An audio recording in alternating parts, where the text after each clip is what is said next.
నా పేరు doctor CL Venkatrao. ఒకానొకప్పుడు ప్రపంచ దేశాలను కోవిడ్ వైరస్ అతలాకుతలం చేసింది. మళ్ళీ ఈ సంవత్సరం 2025 జనవరిలో అదిగో వచ్చే ఇదిగో వచ్చే అని చెప్పి మళ్ళీ చైనాలోనే పుట్టింది కొత్త వైరస్ అని చెప్పి HMPV human meta pneumo virus దీని పేరు చెప్పి భారతదేశంలో ప్రజలను భయకంపితులు చేశారు. అసలు జబ్బే లేదు, మొత్తం అంతా కలిపి 10 కేసులు లేవు. ఈ సోషల్ మీడియాలో లేనిపోయినని పెట్టేశారు. ఏం పెట్టారు? కోవిడ్ సమయంలో అగ్రరాజ్యమైన అమెరికాలో అత్యధికమైన కేసులు, అత్యధిక మరణాలు. అంత ధనిక దేశంలోనే ఆనాడు కోవిడ్ సమయంలో శవాలు గుట్టలు గుట్టలుగా పడి ఆ శవాలను అంత్యక్రియలు చేయడానికి 6 నెలలు టైం పట్టింది. అప్పుడు అక్కడ అమెరికాలో జరిగిందని చెప్పి ఇక్కడ కథలల్లి అదిగో చైనాలో వచ్చేసింది. చైనా అంతా కూడా వణికిపోతూ ఉంది. చైనాలో పేషెంట్లు అందరూ కూడా లైన్లో క్యూలో నిలబడ్డారు. బెడ్లన్నీ నిండిపోయినాయి, అసలు బెడ్లు ఖాళీ లేవు. ఇంకా కొన్ని ఛానల్స్ అయితే అక్కడ చైనాలో శవాలు కుప్పలైపోయినాయి, ఇక మళ్ళీ ఇంకొక ఉపద్రవం ముంచుకురాబోతుందని చెప్పి భారతదేశంలో ఈ media, print media, electronic media, social media అదిగో ఒకటి తమ్ము పెట్టాడంటే నేను పెట్టకపోతే వెనకబడిపోతానేమని చెప్పి ఉన్నాయి లేనివన్నీ అభూత కల్పనలు చేసి ఉన్నాయి 10 కేసులు దాన్ని లేనిపోయిన ప్రచారం చేశారు. అసలు హెచ్ఎంపివి వైరస్ అంటే సాధారణంగా శీతాకాలంలో వైరస్లు ఉంటాయి. ఒక వైరస్ కాదు, హెచ్ఎంపివి లాంటి వైరస్లు 10 ఉంటాయి. మరి ఇన్ఫ్లుయెంజా, ఫ్లూ వైరస్లు ఉంటాయి. దానికి అంత ప్రాధాన్యత ఇవ్వాల్సిన అవసరం లేదు. ఇవి వైరస్లు అనేవి మనతో సహజీవనం చేస్తాయి.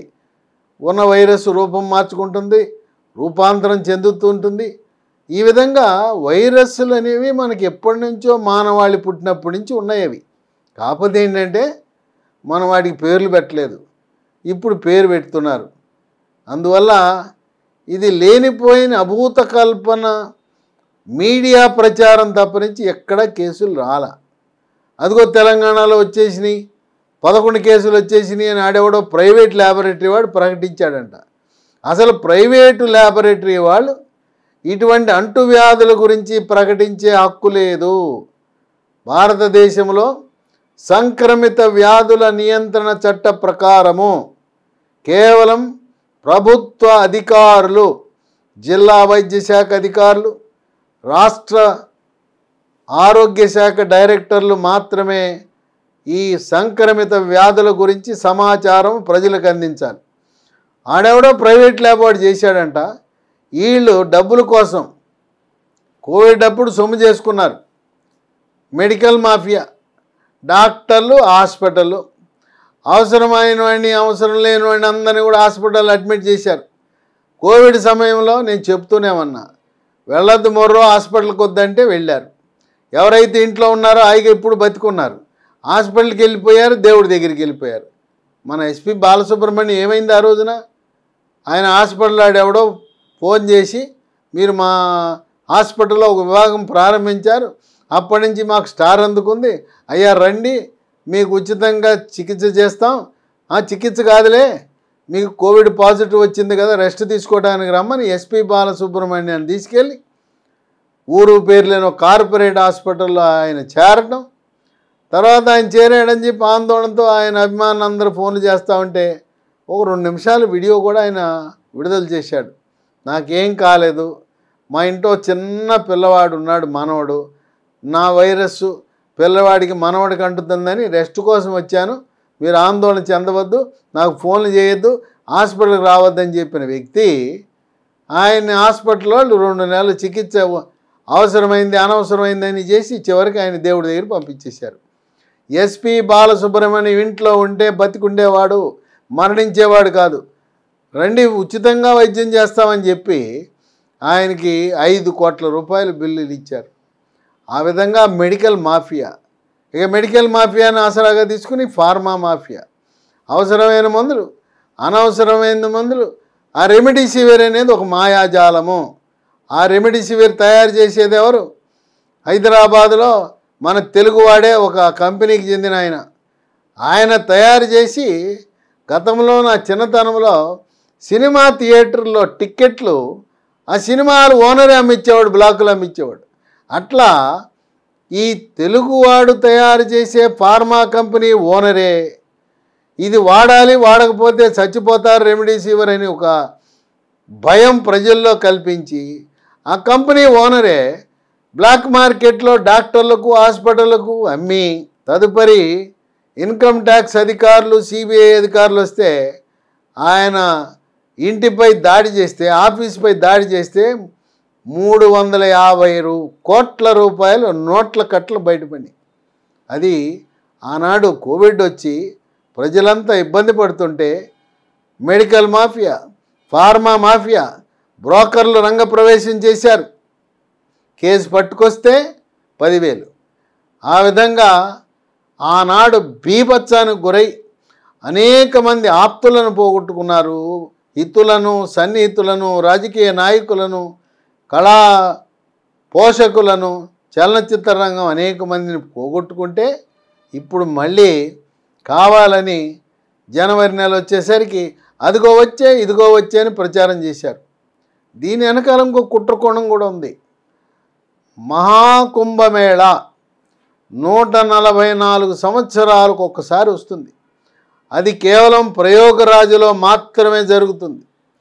ఇది జనవరి 13న ప్రారంభమై ఫిబ్రవరి 26 వరకు, అంటే భోగి రోజు ప్రారంభమై శివరాత్రి వరకు కొనసాగే ఈ మహాకుంభమేళ దాదాపు 45 కోట్ల మంది వస్తారని అంచనా వేసి ప్రతిరోజు దాదాపు 1.5 కోటి మంది భక్తులు పవిత్ర గంగ స్నానం చేసే పరిస్థితి ఉంటే దానికి భంగం కలిగించాలని కొంతమంది ఉద్దేశపూర్వకముగా కుట్రదారులు ఈ మహాకుంభమేళకు వెళ్లకుండా చేసే భాగంగా ఈ ప్రచారాన్ని ప్రారంభించారు.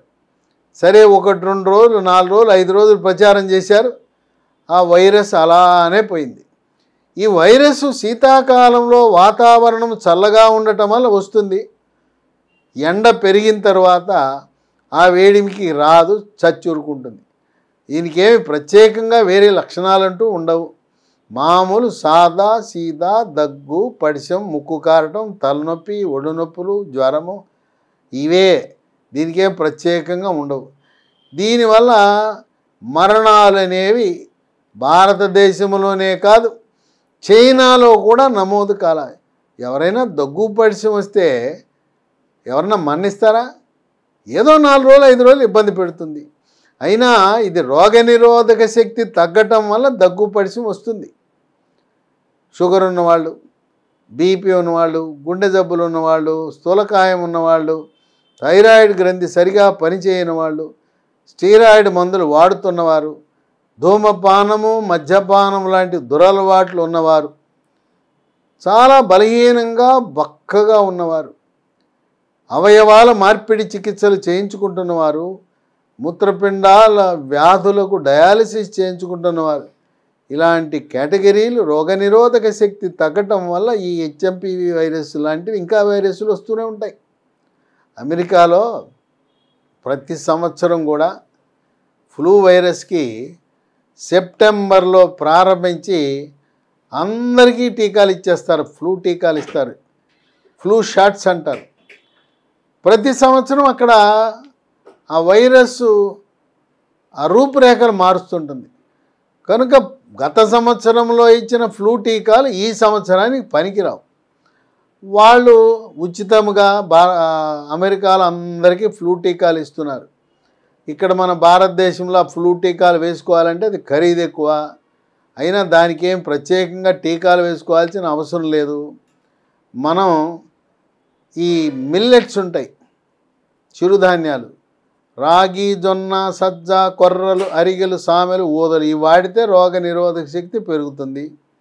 లేదు, డాబర్ కంపెనీ వాళ్ళు తయారు చేసే చ్యవనప్రాశి ఉంటుంది, అదో పొద్దున 1 స్పూను, రాత్రి 1 స్పూను తింటే రోగ నిరోధక శక్తి పెరుగుతుంది.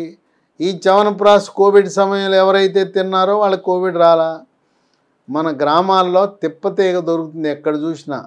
పొలం గట్ల మీద, కాలువ గట్ల మీద, రోడ్డు పక్కన రోజు ఉదయం 2 ఆకులు, రాత్రి 2 ఆకులు, తిప్పతీగ ఆకులు నవిలితే దీన్నే ఆయుర్వేద వైద్యంలో గుడూచి అంటారు. దానివల్ల రోగ నిరోధక శక్తి పెరుగుతుంది. అక్కడ నెల్లూరులో ఆనందయ్య మందు అని జనం క్యూలు కట్టి వెళ్ళారు.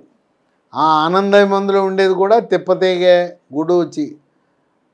యోగా, ప్రాణాయామము, ధ్యానము, వ్యాయామము క్రమము తప్పకుండా చేస్తే రోగ నిరోధక శక్తి పెరుగుతుంది. మనం ఎండలో ఒక 15-20 నిమిషాలు నిలబడితే మనకు కావలసిన విటమిన్ డి పుష్కలంగా వస్తుంది. విటమిన్ డి రోగ నిరోధక శక్తిని పెంచుతుంది.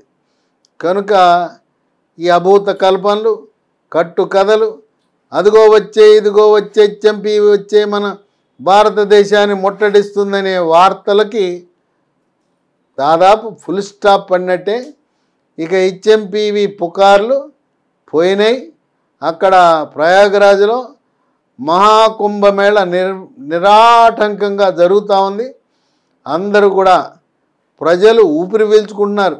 ఇంకా కొన్ని సోషల్ మీడియా ఛానల్స్ అయితే లాక్డౌన్లను కూడా ప్రకటించేశారు. లాక్డౌన్ అని చెప్పి ప్రజలను భయపెట్టడానికి ప్రయత్నించిన ఛానల్స్, యూట్యూబ్ ఛానల్స్ పోటీపడి మరీ చేసినాయి.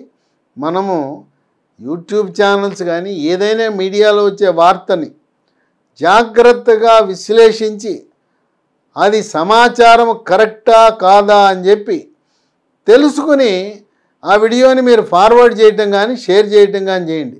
ఏదో వచ్చింది కదా అని చెప్పి అయ్యో అనేసి ఇంకా వేరే వాళ్ళని బెదరగొట్టద్దు. హెచ్ఎంపీవి చరిత్ర ముగిసింది.